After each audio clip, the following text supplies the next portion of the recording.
Gaza Israeli বর্বরতায় একদিনে প্রাণ গেল আরও ১৪৪ ফিলিস্তিনির। নিহতের অনেকেই মানবিক সহায়তা নিতে জড়ো হয়েছিলেন। বুধবার উপত্যকার বিভিন্ন শরণার্থী ক্যাম্পেও গুলি চালিয়েছে নেতানিয়াহুর সেনারা। গাজার স্বাস্থ্য মন্ত্রণালয় বলছে হাসপাতালগুলোতে মাত্র ৩ দিনের জ্বালানি মজুত আছে।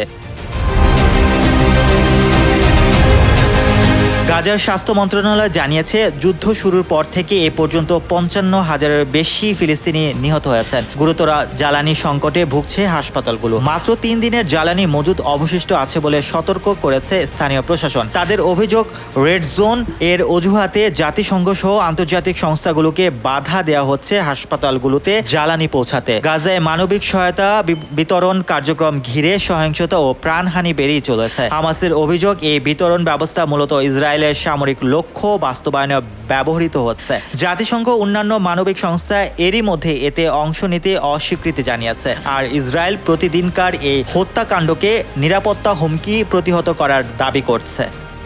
Mohammad Rasel, news 21 international desk.